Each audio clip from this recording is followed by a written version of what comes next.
கிறிஸ்து சுவிசேஷ ஆலயத்திலிருந்து 5 நிமிட தியானம். தினம் ஒரு வேத வசனத்திற்கு உங்களை அன்போடு வரவேற்கிறேன். இன்றைக்கு நாம் தியானிக்க முடியாத வேத வசனம் 91ஆம் சங்கீதத்தில் 2ஆம் வசனம். நான் கர்த்தரை நோக்கி, நீர் என் அடைக்கலம், என் கோட்டை, என் தேவன், நான் நம்பி இருக்கிறவர் என்று சொல்வேன். ஆமென்.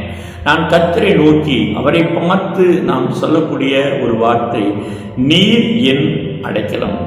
தனிப்பட்ட முறையில் நீ என்னுடைய தேவன், உலகத்தை ஆளுகிறவர், உலகத்தை சிருஷ்டித்தவர், சர்வத்தையும் ஆளுகிற வல்லவில தேவன் இருந்தாலும் அவர் என்னுடைய அடைக்கலம், என் கோட்டை, என் தேவன், நான் நம்பி இருக்கிறவர் என்று ஆணித்தரமாக உரிமையோடு கூட நாம் சொல்லக்கூடிய ஒரு வார்த்தைகள். அப்ப கர்த்தரிடத்திலிருந்து நமக்கு ஒரு நல்ல பதில் கிடைக்கும். தேவனை கர்த்தர் நம்பி அன்பு செலுத்துவார். தேவன் நம்பி அக்கறை கொள்ளுகிறவராக இருக்கிறார். நாம் எந்த அளவிற்கு தேவனோடு கூட என்னுடைய பர்சனல், என்னுடைய தனிப்பட்ட முறையிலே அவரோடு கூட ஐக்கியம் இருக்கிறதோ அந்த அளவிற்கு தேவன் நம்மீதும் அக்கறை செலுத்தக்கூடிய நல்ல ஆண்டவராக இருக்கிறார். உபாகமம் 33ஆம் அதிகாரம் 27ஆம் வசனம் சொல்லுகிறது, அநாதி தேவனே உனக்கு அடைக்கலம், அவருடைய நித்திய புயங்கள் உனக்கு ஆதாரம், அவர் உனக்கு முன்னின்று சத்துருக்களை துரத்தி அவர்களை அழித்து போடு என்று கட்டளையிடுவார். ஆமென். நம்முடைய ஆண்டவர் எவ்வளவு வல்லமையுள்ள தேவனாய் கர்த்தர் என்பதை நாம் அறிந்திருக்கிறோம். ஆமென். அந்த தேவன் நம்ம அநாதி காலம் முதல் தேவன் நம்மோடு கூட இருக்கிறார். நம்முடைய சத்துருக்களை மடங்கடிப்பார்.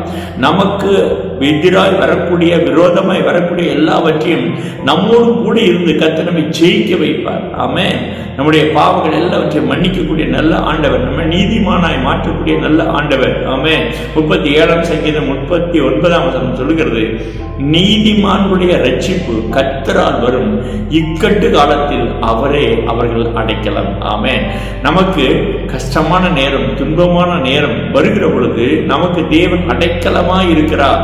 நமக்கு அரணான பட்டணம் போல தேவனை கர்த்தர் நம்மை சுற்றிலும் சூழ்ந்து இருக்கிறார். ஆமென். 59ஆம் சங்கீதம் 2ஆம் வசனம் சொல்லுகிறது, அவன் வல்லமையை நான் கண்டு உமக்கு காத்திருப்பேன், தேவனே எனக்கு உயர்ந்த அடைக்கலம். ஆமென். அடைக்கலத்துக்குள்ளே நாம் இருப்போம் சொன்னால் பிசாசானவன், சத்துருவனன் நம்மை தொட முடியாது, சத்துருக்கள் நம்மை தொட முடியாது. ஏன் என்று சொன்னால் நம்மை சுற்றிலும் தேவன் அடைக்கலமாய் இருக்கிறார். அடைக்கல பட்டணத்துக்குள்ளாய் ஒருவரும் பிரவேசிக்க முடியாதது போலவே நமக்கு தேவன் அடைக்கலமாய் இருந்தால் நிச்சயமாக நம்மை அசைக்க முடியாது, நம்மை ஒன்றும் செய்ய முடியாது. எனவேதான் தாவீது இப்படியாய் சொல்லுகிறார் 18ஆம் சங்கீதம் 2ஆம் வசனத்திலே, கர்த்தர் என் கண்மலையும், என் கோட்டையும், என் இரட்சகரும், என் தேவனும், என் அடைக்கலமும், புகும் என் துருகமும், என் கேடகம், என் இரட்சணிய கொம்பும், என் உயர்ந்த அடைக்கலமுமாய் இருக்கிறார். தேவன கர்த்தர் இப்படியாக நம்மை சுற்றிலும் சூழ்ந்திருக்கக்கூடிய தேவனாய் கர்த்தராய் இருக்கிறார். 7ஆம் சங்கீதம் 1ஆம் வசனம் சொல்லுகிறது, என் தேவனாகிய கர்த்தாவே, உம்மில் அடைக்கலம் புகுவேன், என்னை துன்பப்படுத்துகிறேன், எல்லாருக்கும் என்னை விலக்கி ரட்சியும். ஆமென். நமக்கு என்ன நேர்ந்தாலும் தேவனை கர்த்தர் நமக்கு வரக்கூடிய எல்லா ஆபத்துகள், விபத்துகள், சத்துருக்கள் எல்லாவற்றையும் தேவன் அறிந்திருக்கிறார். நம்முடைய தேவைகளை கர்த்தர் சந்திருக்கிறார். தேவனை கர்த்தரையே நம்பி இருக்க வேண்டும். அதைத்தான் தேவனை கர்த்தர் நமக்கு சொல்லிக் கொடுக்கிறார். அதை அப்படியாய் நாம் அவரை நோக்கி கூப்பிடுகிற போது, மோசே இப்படித்தான் கூப்பிடுறார், நான் கர்த்தரை நோக்கி, நீர் என் அடைக்கலம், என் கோட்டை, என் தேவன், நான் நம்பி இருக்கிறவர் என்று சொல்லுவேன். ஆமென். அப்ப தேவன் நமக்கு அடைக்கலமாக, கோட்டையாக, நம்முடைய ஆண்டவராக, அவரை நம்பி இருக்கிற ஜனமாக கர்த்தர் நிச்சயமாய் மாற்றுவார். ஜெபிக்கலாமா?